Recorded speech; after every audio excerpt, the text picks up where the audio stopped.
우리가 옆에 있는 분들에게 이렇게 인사했으면 좋겠습니다. 당신이 제 옆에 앉아주셔서 너무나 행복합니다.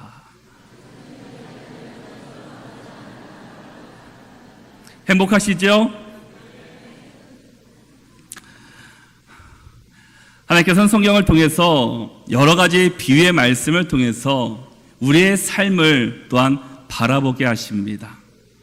때로는 자연 법칙의 숭의에 따라서 수확할 때까지 인내하며 거둬야 하는 농부에 비유하기도 합니다. 또는 칼과 창과 방패와 같은 무기로 무장하고 전쟁터에 나가야 하는 군사에 비유하기도 합니다. 오늘의 말씀처럼 목적을 가지고 달려가야 하는 경주자의 우리의 모습을 비유하고 있습니다. 우리는 이 세상을 살아갈 때 누구나 목적과 목표를 세우고 살아갑니다. 이 자리에 계신 모든 분들도 마찬가지일 것입니다. 다 각자 나름대로의 목적과 목표를 가지고 살아갈 겁니다. 그 목표와 목적이 큰 것일 수도 있고 아니면 사소한 것일 수도 있습니다. 그것이 주를 위한 것일 수도 있고 개인이나 세상을 위한 그런 목적과 목표일 수도 있습니다. 우리가 목표를 세우며 살아가는 것이 매우 중요하지만 더 중요한 것은 그 목표를 끝까지 이루어 가는 겁니다. 근데 많은 사람들이 어떻습니까? 목표와 목적을 세우지만 오래 가지 못하고 며칠 지나서 흐지부지 됩니다. 그래서 다시금 세워야 하는 우리의 모습을 바라보게 됩니다. 이런 우리를 향해서 오늘 본문 14절 말씀 가운데서는 우리에게 이렇게 말씀하고 있습니다. 우리 14절을 같이 읽겠습니다. 둏대를 향하여 그리스도 예수 안에서 하나님이 위에서 부르신 부름의 상을 위하여 달려가노라. 오늘 본문에서는 우리에게 둏대를 향하여 달려가야 한다라고 말씀합니다. 둏대를 향하여 나가라고 말씀합니다. 바로 우리는 하나님이 예비해 주신 그 둏대를 향하여 달려가야 하는 사람들입니다. 그 둏대를 향하여 달려가야 하는 우리가 과연 어떠한 마음을 가지고 어떠한 자세를 가지고 우리가 살아가야 할까요? 오늘 본문 가운데서는 그것을 우리에게 말씀해 주고 있습니다. 우리 12절 말씀을 함께 읽도록 하겠습니다. 함께 읽겠습니다. 내가 이미 얻었다 함도 아니요 온전히 이루었다 함도 아니라 오직 내가 그리스도 예수께 잡힌 바 된 그것을 잡으려고 달려가노라. 아멘. 사도 바울은 오직 내가 그리스도 예수께 잡힌 바 된 그것을 잡으려고 달려가노라 라고 말씀합니다. 과연 무엇을 잡으려고 달려가고 있습니까? 그는 우리를 구원하신 그 하나님의 은혜를 부활해 주신 그 부활의 기쁨을 생각하며 나는 달려가고 있습니다. 하나님이 부르신 분명한 목적을 가지고 나가고 있습니다 라고 말하고 있습니다. 우리가 믿음의 경주를 끝까지 달리기 위해서는 우리를 부르신 목적과 사명을 분명히 알아야 합니다. 사도 바울은 바로 그것을 알았습니다. 하나님께서 나를 왜 부르셨는지, 예수님께서 나를 왜 부르셨는지 그것을 알았기 때문에 하나님께서 말씀하시는 그 둏대를 향하여 내가 지금도 달려간다라고 말하고 있습니다. 사도 바울은 나는 예수께 사로잡힌 사람입니다 라고 고백합니다. 바로 우리도 우리의 삶 가운데 예수님께 붙잡힌 사람이 되어야 합니다.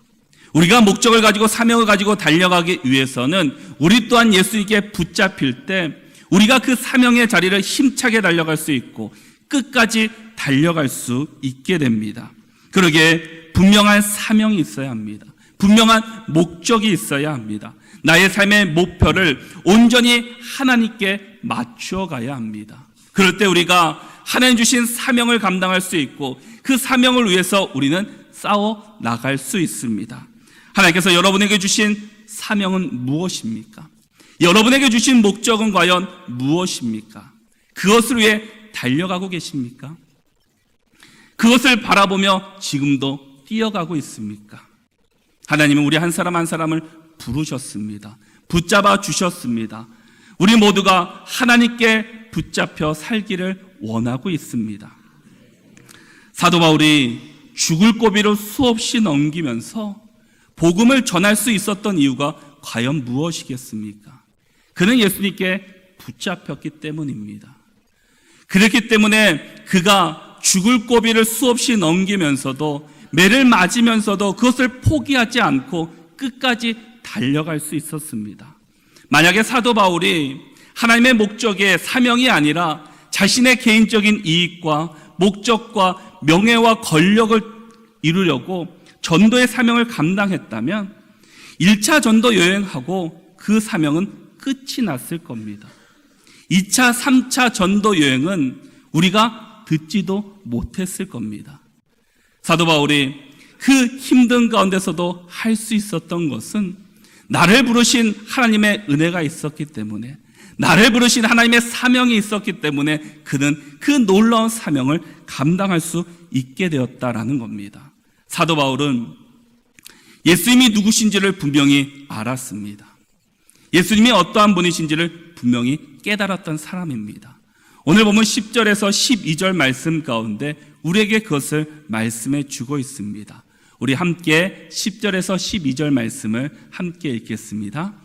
내가 그리스도와 그 부활의 권능과 그 고난에 참여함을 알고자 하여 그의 죽으심을 본받아 어떻게 해서든지 죽은 자 가운데서 부활에 이르려 하노니 내가 이미 얻었다함도 아니요 온전히 이루었다함도 아니라 오직 내가 그리스도 예수께 잡힌 바 된 그것을 잡으려고 달려가노라. 아멘.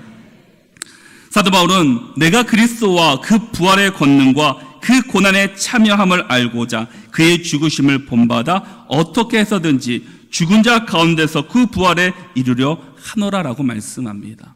이것을 알았기 때문에, 하나님의 은혜와 부활의 역사를 알았기 때문에 사도 바울은 나는 지금 그것을 잡기 위해 달려간다라고 말씀하고 있습니다. 사도 바울은 그리스도 예수께 잡힌 바 되었다라고 말씀합니다.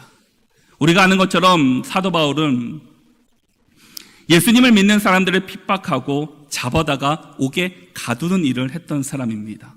그런데 어느 날 다메섹 도상에서 예수님의 음성을 듣습니다. 예수님을 만났습니다. 그 후로 구원받았고 그의 삶이 바뀌게 되었습니다. 바로 내가 예수 그리스도에 잡힌 바 되었다라는 말은 그 구원의 역사가 내가 경험했다라는 것을 고백하고 있습니다. 그 사건으로 인해서 사도 바울은 그때부터 주님께 붙잡힌 사람이 되었습니다. 그래서 그의 가치관이, 그의 모습이, 그의 생각이 달라지기 시작합니다. 원래 사도 바울은 어떤 사람이었습니까? 5절과 6절에서는 사도 바울을 이렇게 소개하고 있습니다. 우리 5절과 6절 말씀을 같이 읽겠습니다. 내가 8일 만에 할례를 받고 이스라엘 족속이요 베냐민 지파요 히브리인 중에 히브리인이요 율법으로는 바리새인이요 열심으로는 교회를 박해하고 율법의 의로는 흠이 없는 자라. 아멘. 사도 바울은 8일 만에 할례를 받은 사람입니다. 이스라엘 족속이었고 베냐민 지파였고 히브리인 중에서도 히브리 사람입니다. 열심이 있었고 바리새인이었고 율법에는 흠이 없는 사람이었습니다. 또한 당시에 최고의 석학들이 모여 있다는 가말리엘 문화생 밑에서 배웠던 사람입니다. 지금으로 말한다면 서울대 법대를 수석으로 나온 사람이었습니다. 얼마나 많은 이력을 갖고 있는 사람입니까? 다른 사람들이 부러워할 만큼 닮고 싶은 사람이 바울이었습니다. 그런데 그가 예수님을 만나고 나서 모습이 달라졌습니다. 예수님을 만나고 나서 그는 이렇게 고백합니다. 우리 7절과 8절을 함께 읽겠습니다. 그러나 무엇이든지 내게 유익하던 것을 내가 그리스도를 위하여 다 해로 여길 뿐더러 또한 모든 것을 해로 여김은 내 주 그리스도 예수를 아는 지식이 가장 고상하기 때문이라. 내가 그를 위하여 모든 것을 잃어버리고 배설물로 여김은 그리스도를 얻고. 아멘. 어느 누구보다도 화려한 이력을 가진 사도 바울이 내가 갖고 있던 이 많은 것들을 배설물로 여깁니다라고 말하고 있습니다. 어떻게 해서 그가 힘들게 얻은 명예와 권력, 그 신분을 배설물로 여길 수 있었습니까? 그는 이렇게 고백합니다. 그리스도 예수를 아는 지식이 더 고상함을 내가 알게 되었습니다. 하나님보다 더 위대한 것은 없습니다. 세상 것이 최고인 것처럼 내가 지금까지 알았는데 하나님을 알고 나니까, 예수님을 알고 나니까 그보다 뛰어난 게 없습니다. 내 이전의 모든 것을 다 배설물로 여깁니다. 나는 지금부터 오직 예수 그리스도, 십자가만 바라보고 살아가겠습니다 라고 그는 고백하고 있습니다. 우리의 믿음이 이런 믿음이 되시기를 바랍니다.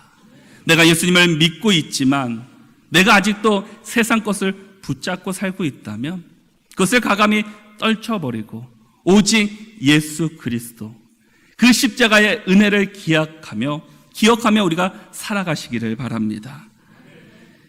예수님의 사명이 무엇입니까? 예수님께서 우리를 부르신 목적이 무엇입니까?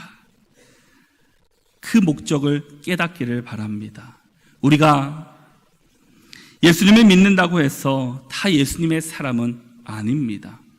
우리가 예수님을 믿고 있지만 우리 중심에 예수님을 모셔야 합니다. 우리가 말로만 그리스도인, 하나님의 자녀입니다, 백성입니다 라고 말하는 것이 아니라 우리 중심 가운데 그 예수님이 함께 해야 합니다. 그 예수님을 모시고 우리가 살아가야 합니다.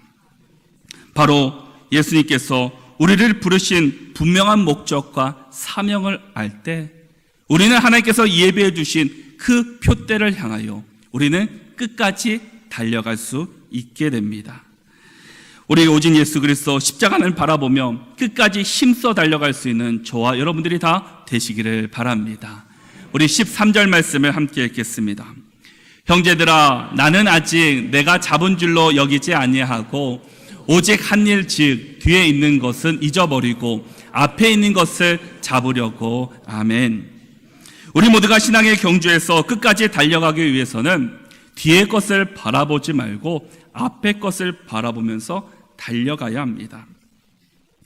사도 바울은 뒤에 있는 것은 잊어버리고 앞에 있는 것을 잡으려고 나는 달려간다라고 말하고 있습니다. 우리는 앞을 향해 달려가야 하는 사람들입니다. 그런데 많은 사람들은 어떻습니까? 앞을 향해 달려가기보다는 뒤의 것에 매여 있습니다. 과거에 매여 살아갑니다. 내가 과거에는 이런 사람이었는데, 내가 왕년에는 이런 사람이었는데, 과거를 자랑하며 과거에 묶여 앞으로 달려가지 못하는 우리의 사람의 모습을 바라볼 수 있습니다. 사실 과거에 대해서 이야기하자면 사도 바울만큼 과거에 대해서 말할 수 있는 사람이 어디 있겠습니까?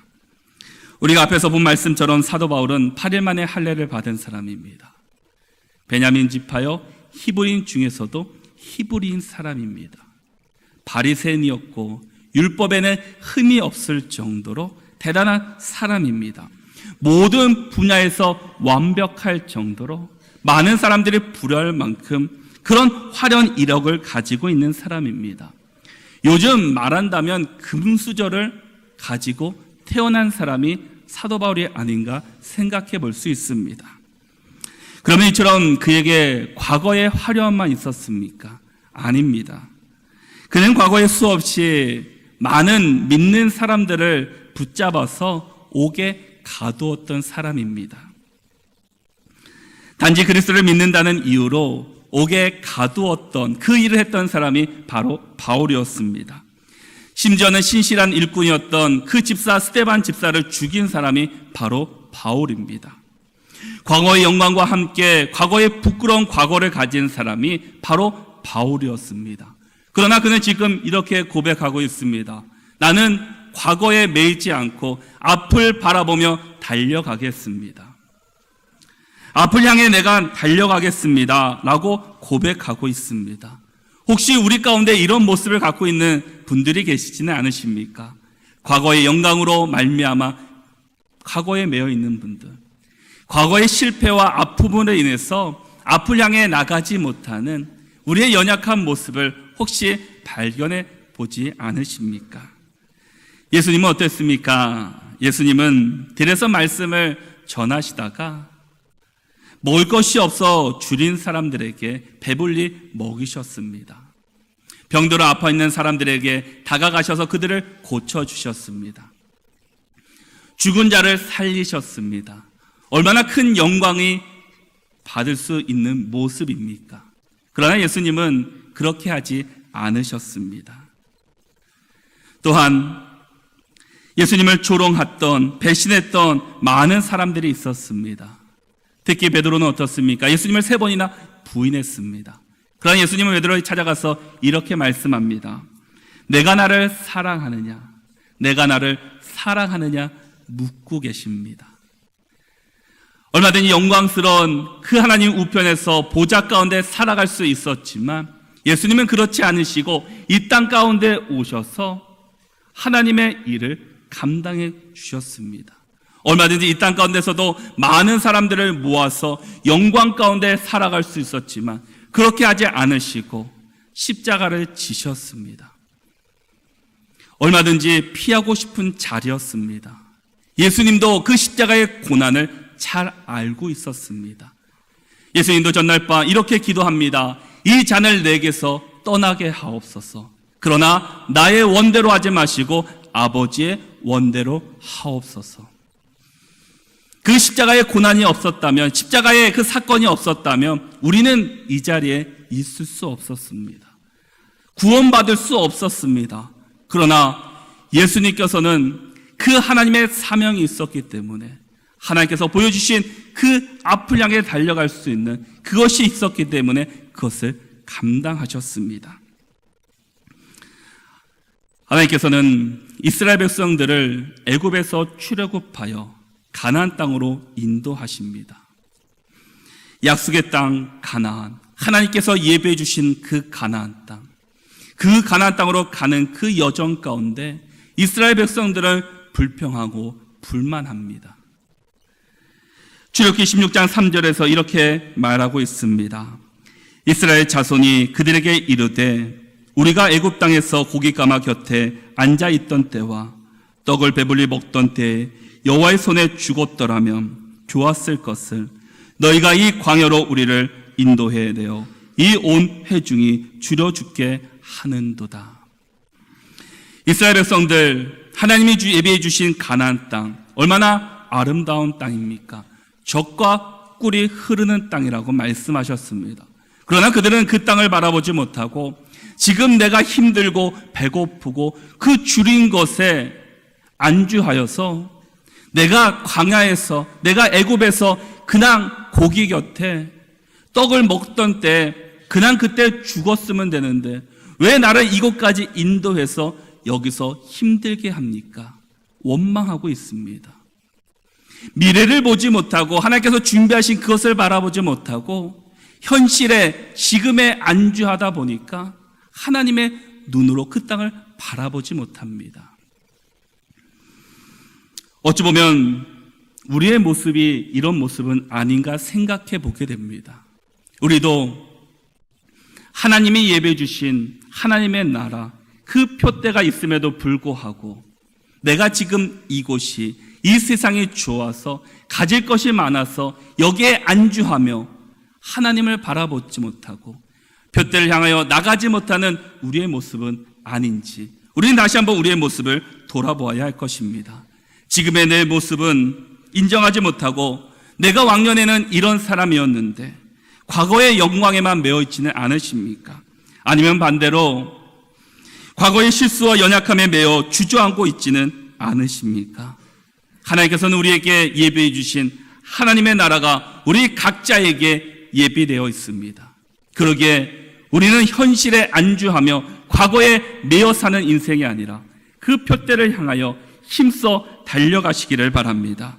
하나님께서는 신앙의 경주라는 우리가 머뭇머뭇하며 안주하기를 원치 않으십니다.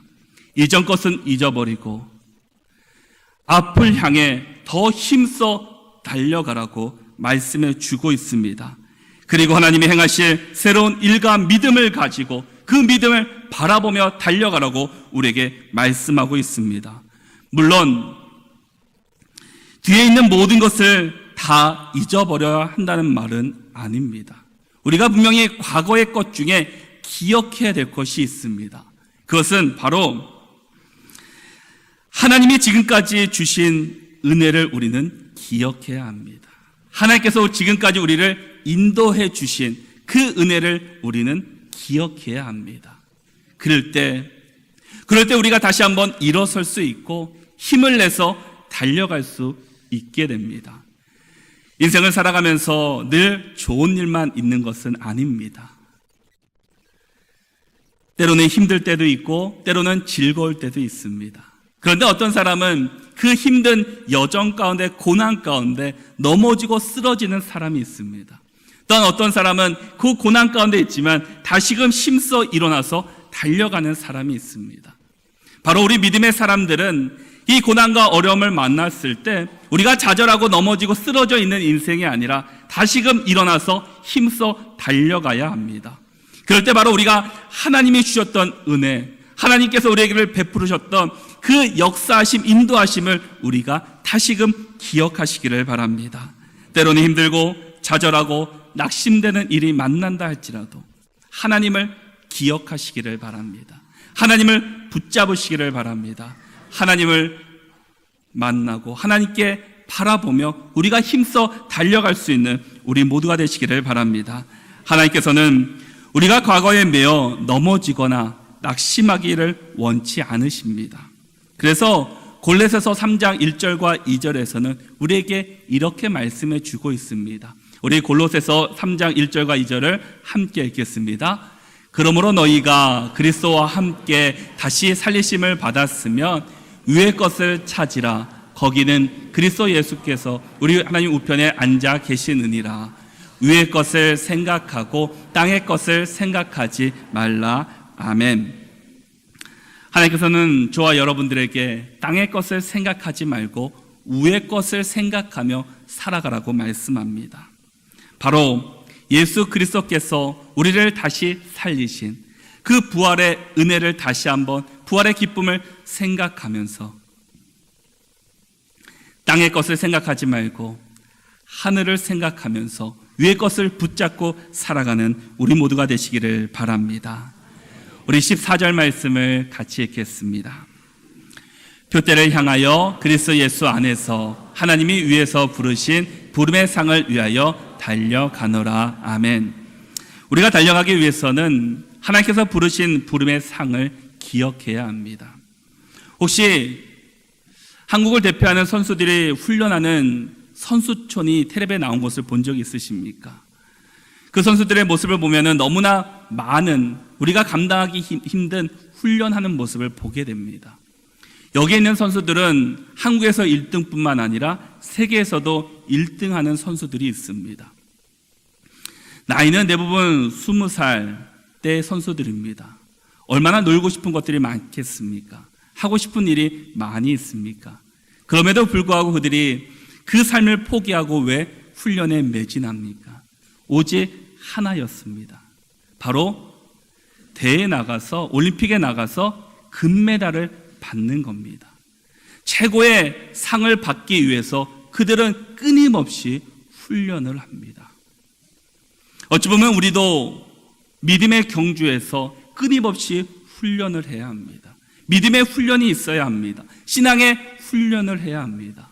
그럴 때 우리가 힘써 나갈 수 있고 달려갈 수 있게 됩니다. 우리가 끝까지 달리기 위해서 우리는 분명히 하나님이 우리를 위해서 예배해 주신 생명의 면류관, 의의 면류관, 영광의 면류관을 바라보면서 달려가시기를 바랍니다. 혹시 여기 가운데 마라톤을 하시는 분들이 계십니까? 이 마라톤 경기는 42.195km를 뛰는 경기입니다. 매우 힘든 경기입니다. 세계적인 선수들을 보면은 100m를 거의 20대 이내로 꾸준히 달려야지 세계에서 그 높은 성적을 거둘 수 있다고 합니다.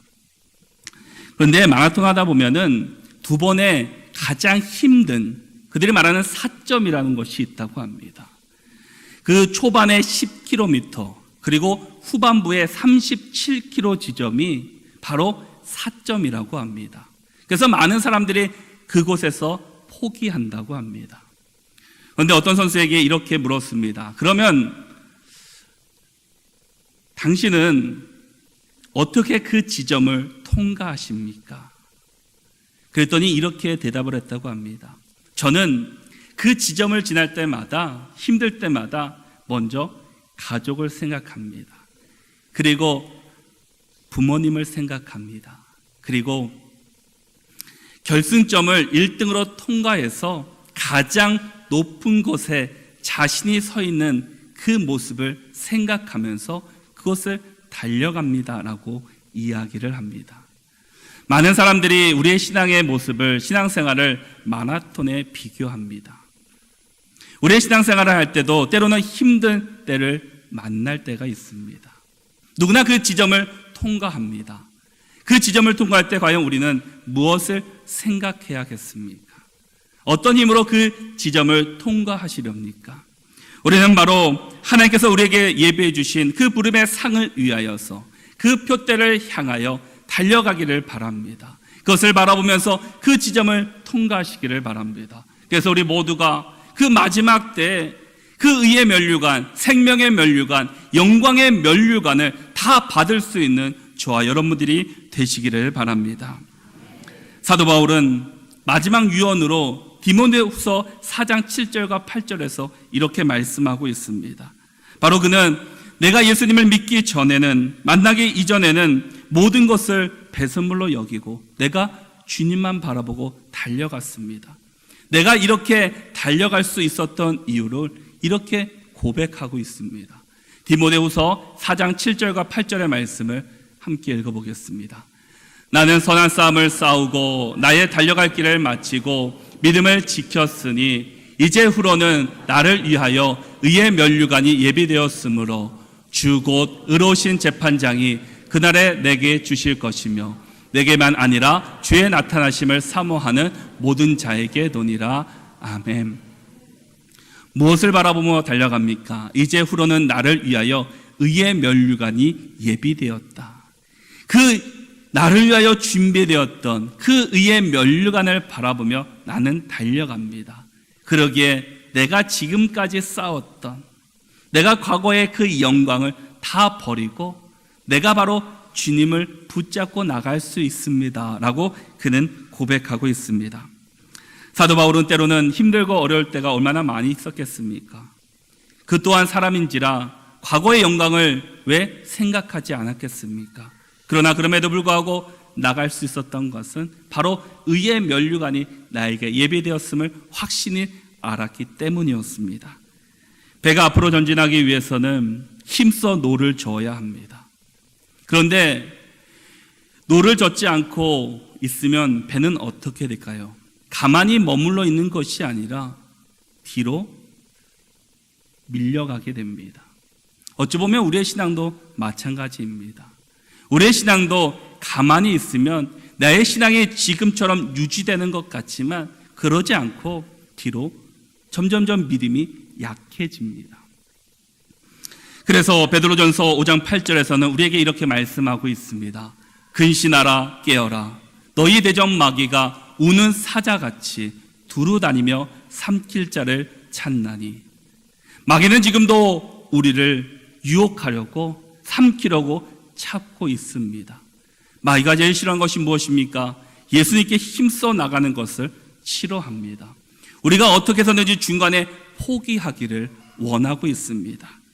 우리가 현재만 안주하고 만족하는 것이 아니라 우리의 신앙이 지금에 머물러 있는 것이 아니라 우리의 신앙을 더 힘써서 앞으로 더 힘써 전진해 나갈 수 있는 저와 여러분들 되시기를 바랍니다.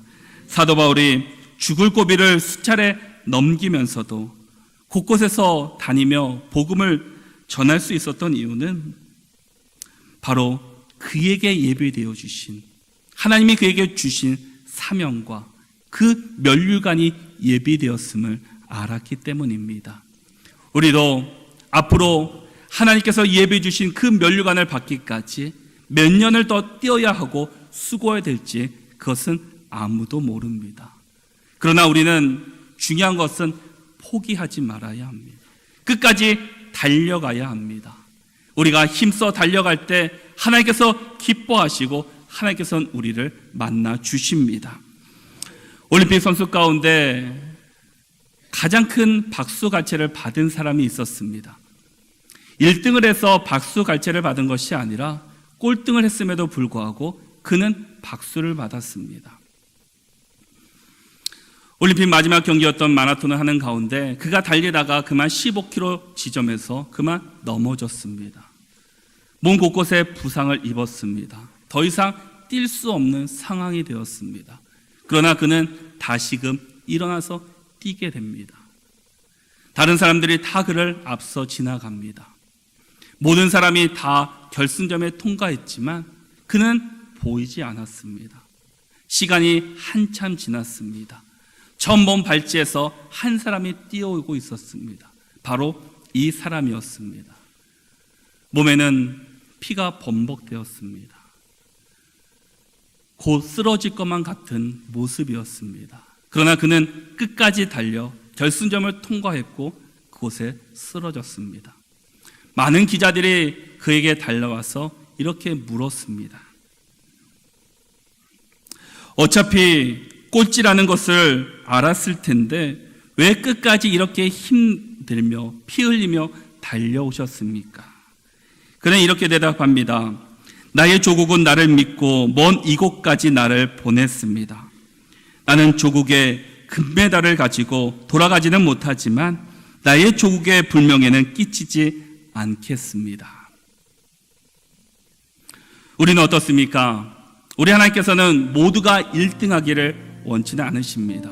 그러나 하나님께서 우리에게 끝까지 달려오기를 원하고 계십니다. 때로는 힘들고 어렵고 때로는 좌절하고 넘어질지라도 마지막 그 의의 면류관 하나님의 나라에 우리 모두가 들어오기를 원하고 계십니까? 우리는 아직 달려갈 길이 많이 남았습니다. 더 열심히 힘써 달려가야 합니다. 그러기 위해서는 먼저 우리가 다시 한번 하나님께서 나를 부르신 그 사명 목적을 깨닫기 바랍니다. 그리고 과거의 그 영광에만 실패에만 묶여 사는 것이 아니라 하나님께서 예비해 주신 그 하나님의 나라, 그 영광스러운 보좌를 바라보며 나가시기를 바랍니다. 그 보좌에는 의의 면류관이, 생명의 면류관이, 영광의 면류관이 우리를 예비하고 계십니다. 여기에 계신 모든 분들이 그 면류관을 다 받기를 바랍니다. 그걸 위해서 우리가 힘써 끝까지 달려가시고, 그래서 우리 모두가 다시금 하나님의 나라에서 만나서 하나님의 영광을 누릴 수 있는 저와 여러분들이 되시기를 바랍니다. 우리 모두가 우리를 위해 예비하신 하나님의 나라를 소망하며 끝까지 달려 승리하는 우리 모두가 다 되시기를 바랍니다. 우리 함께